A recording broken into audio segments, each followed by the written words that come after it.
So what better spot to record a video about the beginning of the end? Now, I'm talking about the beginning of the end in terms of the end of the cycle's peak, the end of the move to the upside.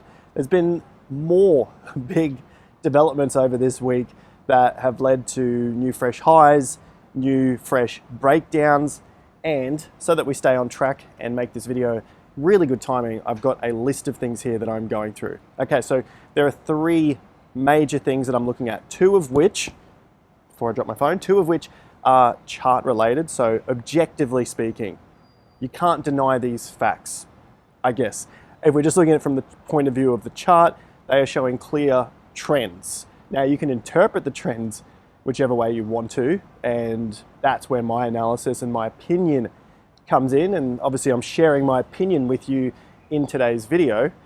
And then the third topic, or the third key point that I'm looking at today, is a bit more subjective, and it's, I guess, depending on where you are in the world, is really going to depend on how you view the third idea about the beginning of the end, and whether you think things are ending, whether you think things are just beginning, whether you think they are changing, whether you think this time is going to be different. Obviously, you know, Trump is there, and I've stated many times now on the channel that I think Trump is basically creating the vision, and why wouldn't you? You know, you just got your second presidency. Essentially, he's creating the view that this time is going to be different, and that a golden era is beginning now, and that things are going to change for the better. Hopefully they are. I guess that's kind of just beside the point at this stage. So we've had a look at Bangkok. I've got the Kempinski behind me, absolutely stunning. This whole area is stunning. Like, subscribe to the channel as each of the day's analysis builds upon the previous day. And the major thing that I focus on is looking at the macro cycle. You know, we look at the 18.6 year cycle. That's the real estate and economic cycle for the US. I don't know how much clearer I can make it, but at the stage of the cycle we're in is the winner's curse. The winner's curse essentially means that people are making money and they're cursed because they think they are awesome traders. That is not talking about altcoins. Obviously, altcoins have been a slightly different ballgame over the last 1 to 2 years, but I think that time will come back, and I've talked about it in previous videos. I'll go through it in other videos as well, but I will get into that, you know, these 3 points now. So the first being, and that's what's happened this week, is new all-time highs for European stock markets. We had the UK, we had Germany, I think even France. No, France was very close, it's 1%. The Dutch, I know I've got a lot of Dutch viewers, the Dutch also hit a new all-time high. Australia hit a new all-time high. Australia closed at a new all-time high. The top 50 in Europe closed its weekly close at a new all-time high after 25 years. That's something that we've been covering on the channel for months now, watching that European market go up. And often all I hear about Europe is that it's falling apart. Now, things might be different in the economy. As I always say, we're not trading the economy per se to make money like that. I'm trading the stock markets. And the stock markets have been going up. So if you're just spot long, well, you're going up and you're making money. It's pretty simple. And so that's the big one there. Now for the US, which is what the cycle is based on, the US has hit, well, is within about 1 to 2% of a new all-time high. So that's for the S&P 500. The NASDAQ is also very close to another new all-time high, and it's past the tops of the last 4 weeks. So those swing tops that were the peaks before the collapse through to, you know, the collapse news of DeepSeek. So DeepSeek crashed the market. The price is now higher than where it was pre-DeepSeek scare. That is, I don't know how many times I've said it here. It's a clear sign of a wall of worry. And I mean, it's something I've been talking about on the channel now for over 2 years, because the lows were around June and October for the S&P 500, and for Bitcoin it was June and November. And essentially the wall of worry continues to climb, or the market climbs the wall of worry, and the worry is in face of any of these sort of bad news events, right? So the S&P a couple of percent away from a new all-time high. We just keep seeing the price go higher and higher. An interesting one with the S&P 500 As I was going through all of my analysis this morning, I went and had breakfast, and I thought, all right, let's come back down and finish this video off because, well, breakfast closes at 10:30, and we need to get that done. The AA members, AAII members, are at their most bearish levels right now. Their most bearish levels at, or very close to a new all-time high for the S&P 500, and these investors are at their most bearish level in 52 weeks. So they are very, very, very bearish, highest level of bearishness in the last year at I think it's almost like the highest weekly close in its history. Correct me, it might be second highest weekly close. The point is, you don't see, I mean, you could see if you can name one, but I can't name one time where we've seen a market cycle top form when the market is bearish. On top of that, with the sentiment, the CNN fear and greed for the stock market is at fear again. It just touched on fear. I think it's at like 44 or 45. When it ticks over to 46 or 48, it's in neutral. So it's essentially been ranging between neutral and fear for the last several weeks. And the S&P 500 is near all-time highs. So you've got a clear divergence here of sentiment and price action. Price action is telling you the trend is still up. It's telling you, well, it's telling me, and I'm telling you, you can take it or leave it. You know, you can go to the bearish channels if you wish. You know, the fear of markets collapsing all the time. To me, it's telling me that the sentiment has not yet figured out that we're still in a macro bull market, and things are going to continue higher. I posed the question on X this morning: what happens if, or what happens when? I think it's more of a point of when rather than if. When these investors figure out that we're in a macro bull market and there's probably higher prices to come, and then it continues to take off. I think that is going to continue to fuel the winner's curse phase. It'll continue to fuel the blow-off top, and we're just going to continue to see higher and higher prices. So that's pretty much the first point there. Subscribe, like the video. I've got 2 more points to go through.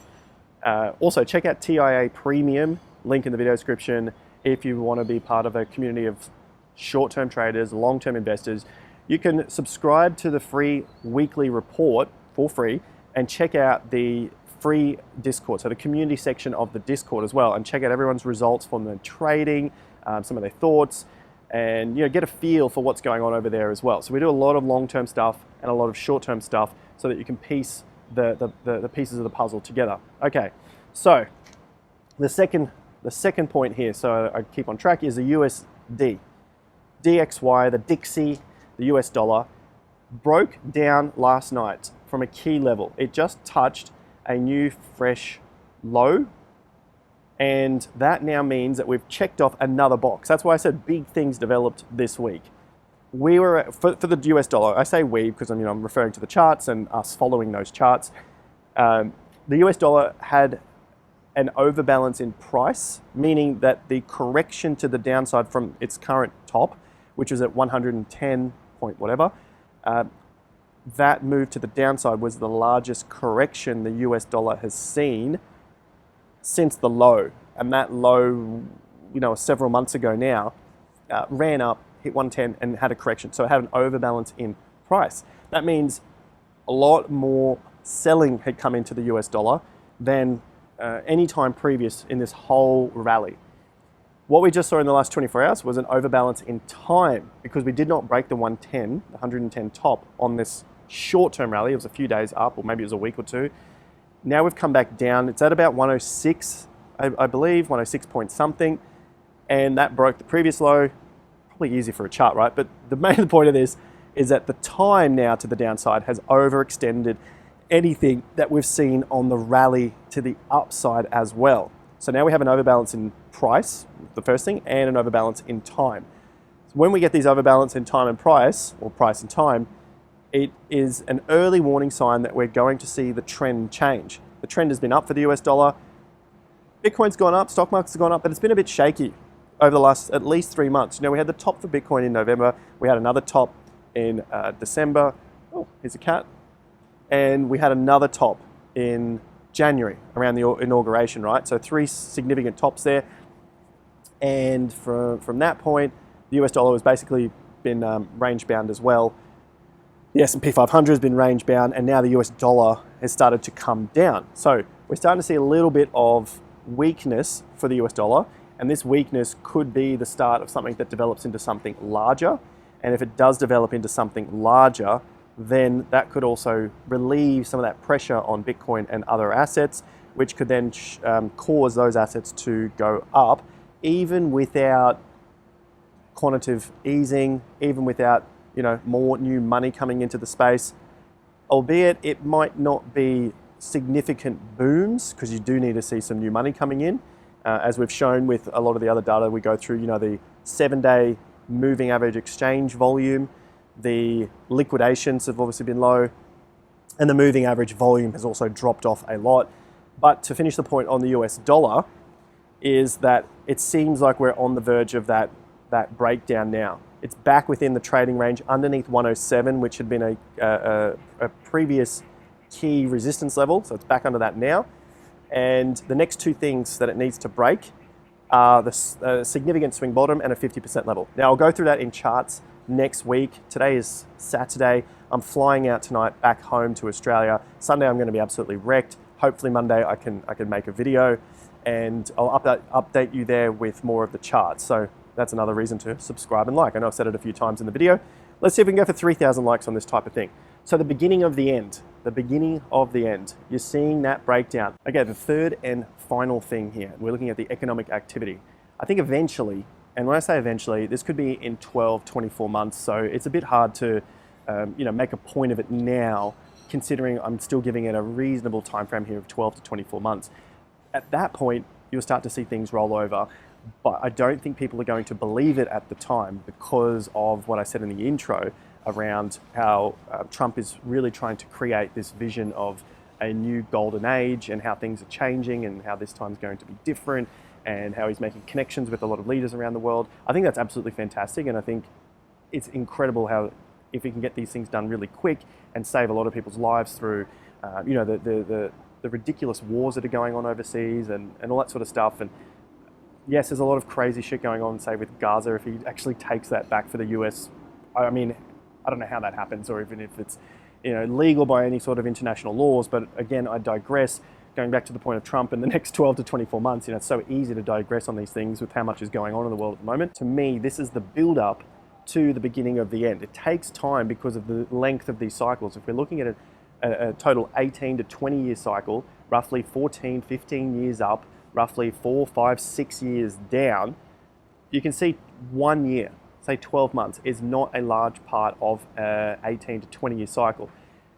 It's what 1 year, 1 to 2 years is really about 5 to 10% of time left.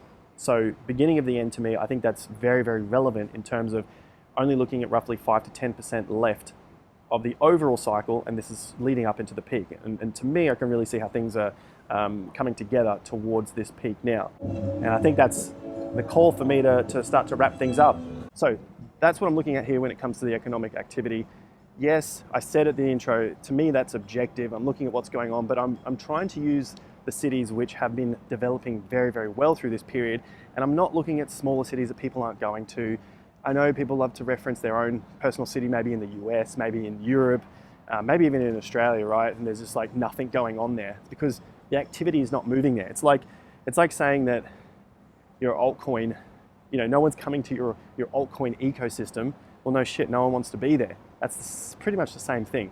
So these are the places that business is going now. Activity is still picking up. Things are still going very, very strong. Will these places go down?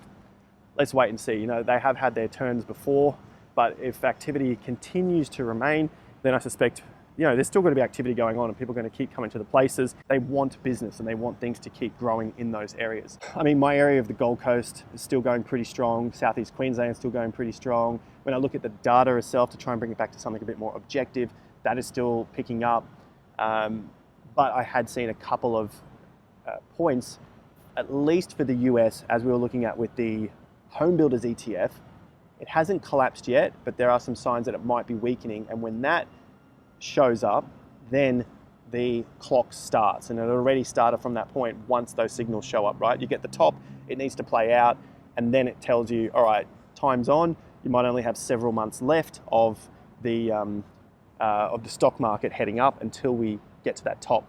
I've talked about that on the channel. Like, subscribe. They're my 3 things for why I think this is definitely in the midst of the beginning of the end, and you can be assured that you'll see more titles of the beginning of the end, because we are in the beginning of the end. The beginning of the end is the winner's curse. The end is coming to the peak. It's the beginning of it, so we still have a bit more time. Things are probably going to get a little bit more crazy. I expect it, especially with Trump in the game. Make the most of it while things are looking pretty. How do you use this actionably? I'll try and do it in 60 seconds.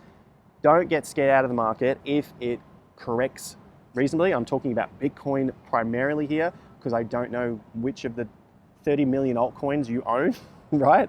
But I wouldn't personally get scared out of the market if Bitcoin corrects, as I've looked at with a bull trap, a final correction here, and then things start to progress relatively good over 2025. So I think Q1 is going to be that difficult time for people to get through. So if we do see Bitcoin correct, all these other signs that I talked about in the background are still loading and are playing out the breakdown of the USD, the strength in the stock markets globally, the strength in the stock markets in the US, the strength in the real estate markets still going on. So with all that in play, I find it hard to believe, and I don't necessarily see it on the charts either, objectively speaking, that Bitcoin is going to correct at that point and the game is over. I think there can still be some corrections, but I think it's a good time to be playing the game at this stage, right? Sorry how shitty I look on the camera here. I look pretty damn tired. I've had pretty good sleep. I don't know what's going on. Anyway, maybe it's the time zones, maybe it's the heat. Guys, have a fantastic weekend. I'll see you back in Australia next week with some more videos. And if you do enjoy these, let me know. Hit that like button, and maybe I'll do a couple of intros, outros and stuff through the beaches of Australia as well. All right, until then, take care. Peace out.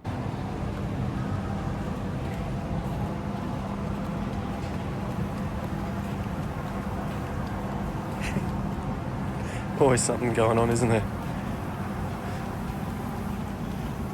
But look at this beautiful garden. It's absolutely stunning. If you guys have been to Bangkok, you probably know where this is. If you haven't, that is the Kimpton, where we've been staying. And to my left is the Kempinski between those trees. And then you got a beautiful market, restaurants through here. Lots of amazing gardens. They do the gardens the best here. I mean, Jakarta's pretty good too if you've been to Jakarta. Bangkok does stunning gardens. And Singapore. Well, what can I say? It's all of these Southeast Asian countries with the plants and the water and the heat